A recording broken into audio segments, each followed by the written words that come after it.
Richest families in the world, this is the Rothschilds. At one point, the Rothschild family possessed the largest private fortune, even financing full armies with their wealth. It all started with 5 brothers born into a banking family. Their father sent each of them to different major cities to expand the business, and they executed on that perfectly. All 5 brothers became immensely wealthy and created a massive family fortune. The family used that money to buy property across the globe and expand the business even further.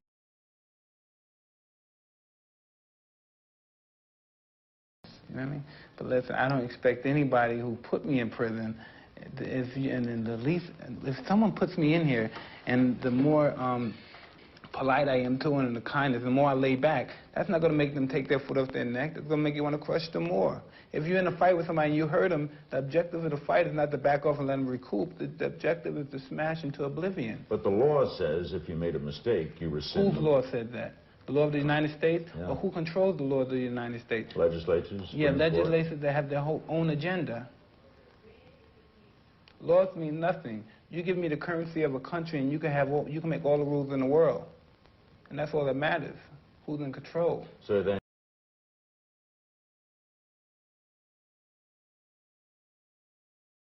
Psalms are not for burning. They're for tattoos.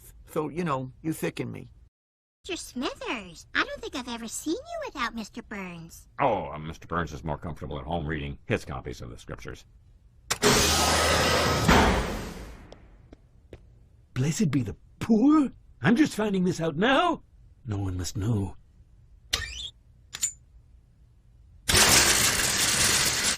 Exodus.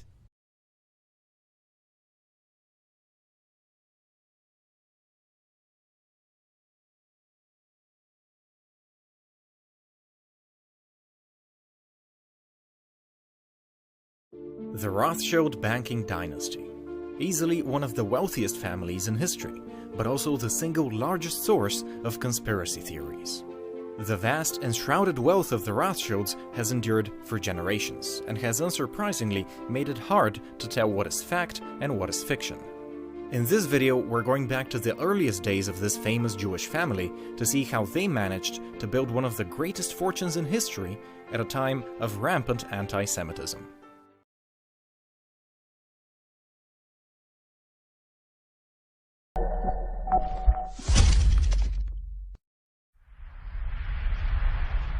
The question of how and why the United Nations is the crux of the great conspiracy to destroy the sovereignty of the United States and the enslavement of the American people within a UN one-world dictatorship is a complete and unknown mystery to the vast majority of the American people.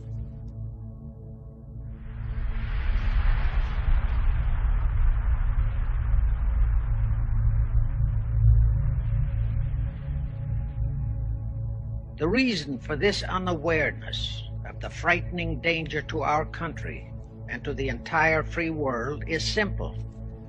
The masterminds behind this great conspiracy have absolute control of all of our mass communications media, especially television, the radio, the press, and Hollywood. We all know that our State Department, the Pentagon, and the White House have brazenly proclaimed that they have the right and the power to manage the news, to tell us not the truth, but what they want us to believe. They have seized that power on orders from their masters of the great conspiracy. And the objective is to brainwash the people into accepting the phony peace bait, to transform the United States into an enslaved unit of the United Nations one world government.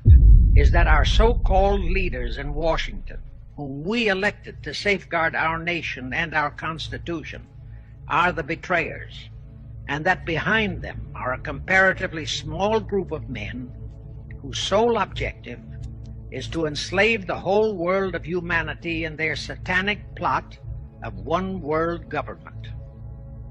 Now, as a matter of further intelligence, a term used by the FBI, let me clarify the meaning of the expression, "he is a liberal." The enemy, meaning the one-world conspirators, have seized upon that word liberal as a cover-up for their activities. It sounds so innocent and so humanitarian to be liberal. Will make sure that the person who calls himself a liberal or is described as a liberal is not in truth a red. Now then, this satanic plot was launched back in the 1760s when it first came into existence under the name of the Illuminati.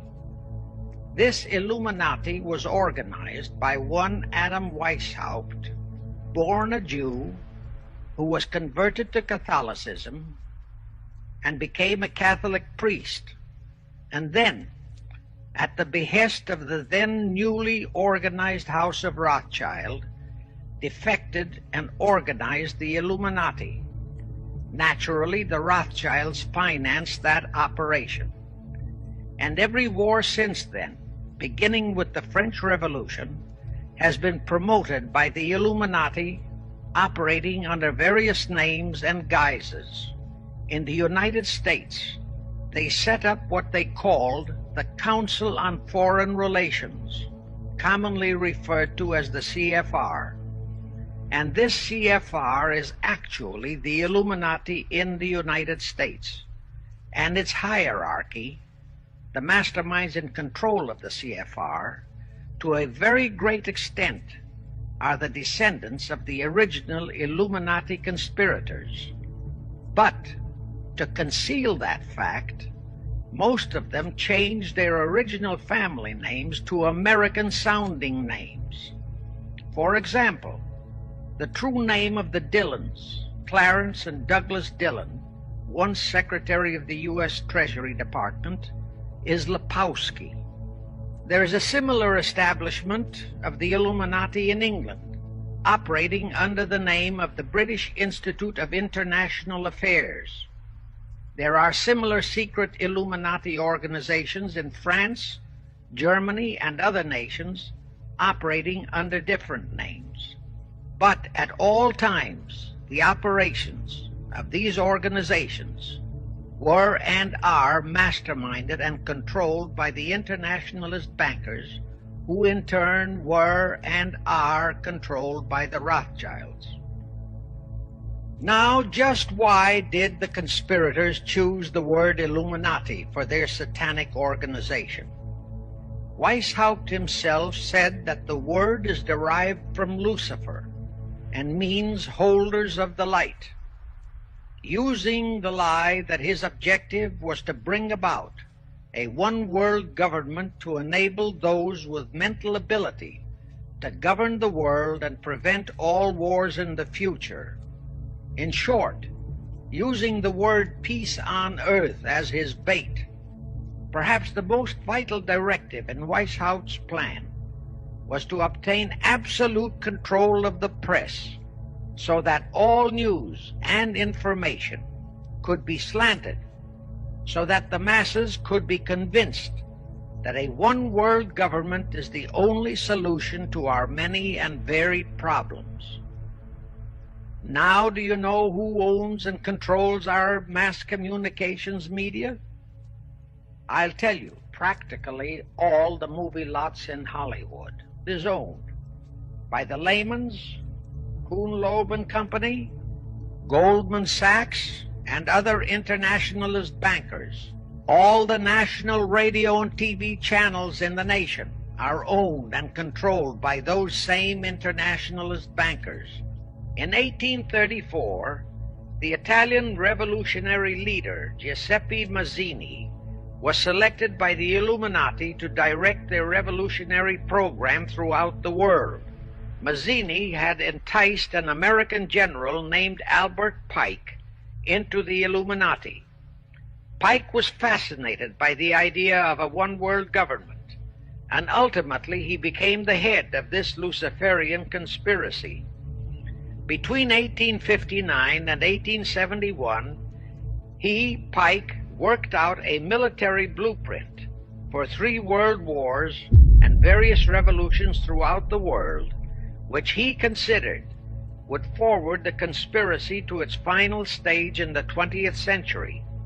Long before Marconi invented radio, the scientists in the Illuminati had found the means for Pike and the heads of his councils to communicate secretly. It was the discovery of that secret that enabled intelligence officers to understand how apparently unrelated incidents, one such as the assassination of an Austrian prince at Sarajevo, took place simultaneously throughout the world, which developed into a war or a revolution. Pike's plan was as simple as it has proved effective.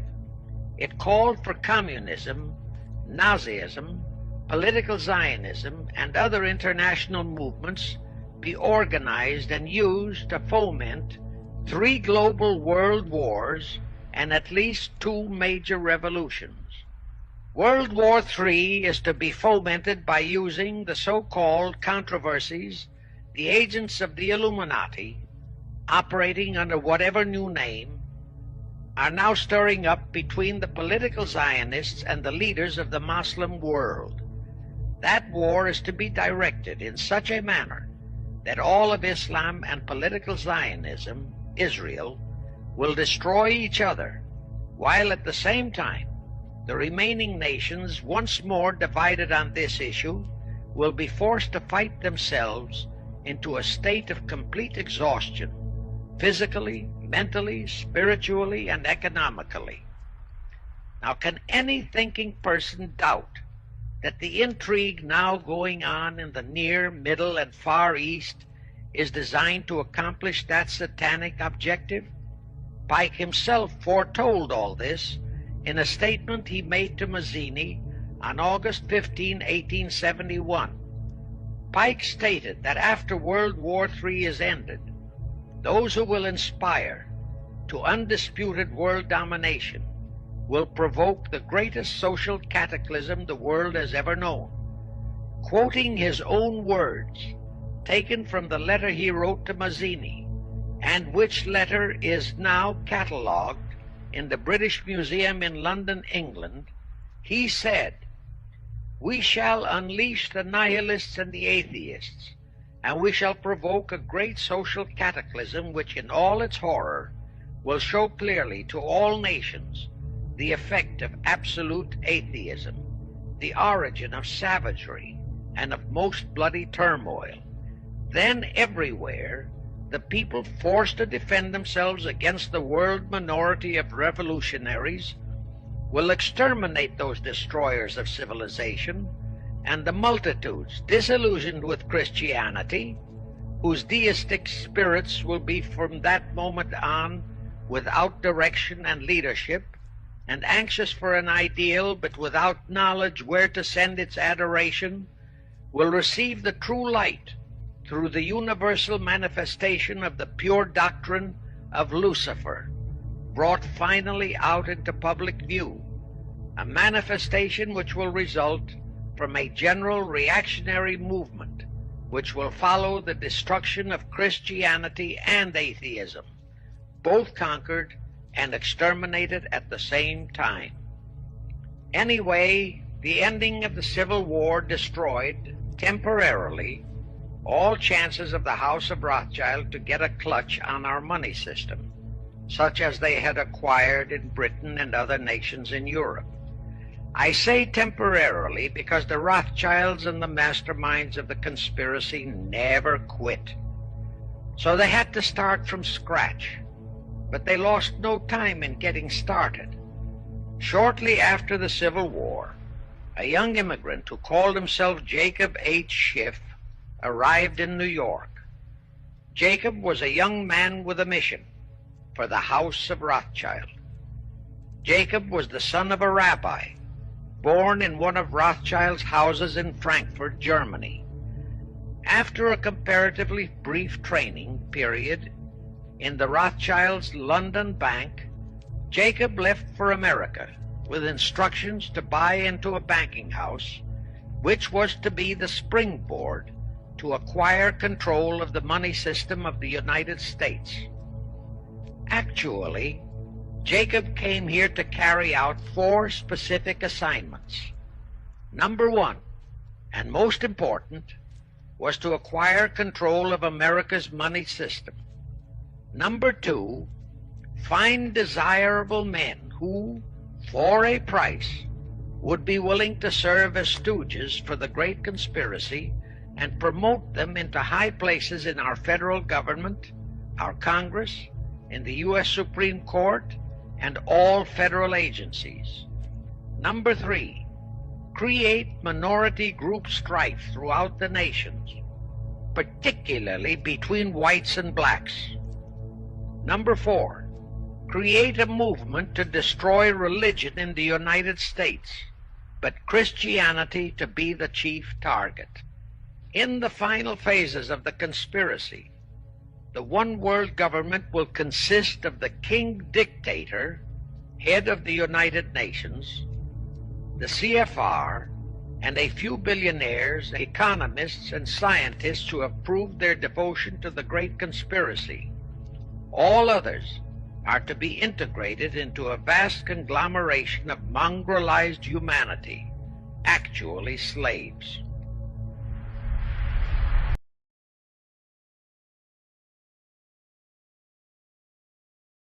You got 30% of the vote. You were having an effect. You made mad as hell. They knew that you'd started the Constitution Party. Yeah. They knew that you were somebody who was taking action and getting things done. You'd already made some big films, had a lot of other successes. Right. So they were trying to recruit you. And didn't it come down to the point of, hey, we are here to recruit you, and don't worry, your chip's going to say, don't mess with us. You know, this guy's don't touch. Yeah, yes, that did happen. I was definitely being recruited.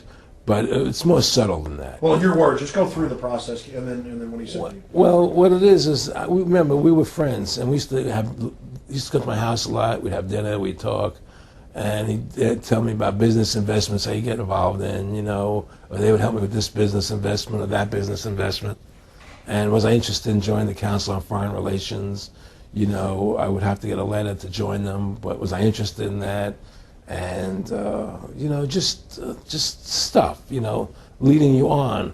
And I used to say to him that I never really did that because that wasn't where I was coming from. You know, as much as I like you, Nick, you know, your ways and my ways, we're on the opposite side of the fence. You know, I don't believe in enslaving people. You know, and he would come back with, "Oh, I do." Or? Well, it would be more like, you know, it's better for them. Well, it's more like, you know, how do I put it? It was like, what do you care about them? What do you care about those people? What difference does it make to you? Take care of your own life. Do the best you can for you and your family. What do the rest of the people mean to you? They don't mean anything to you. They're just serfs. They're just people. You know, it was just a lack of caring, you know, and that's just not who I was. It was just sort of like cold, you know. It was just like cold, you know. And I used to say to him, what's the point of all this? You have all the money in the world you need. You have all the power you need. What's the point? You know, what's the end goal? And he said the end goal is to get everybody chipped, to control the whole society. Yo, when niggas hear this shit, they say it's harsh. Type of shit that make you won't handle a nigga harsh. Act hostile, aggressive, and kinda harsh. I'm like a Rothchild with money, that's why I'm harsh. How we dealing with them harsh? How we dealing with them harsh? How we handling them? Yo, when niggas hear this shit, they say it's harsh. Type of shit that make you won't handle a nigga harsh. Act hostile, aggressive, and kinda harsh. I'm like a Rothchild with money.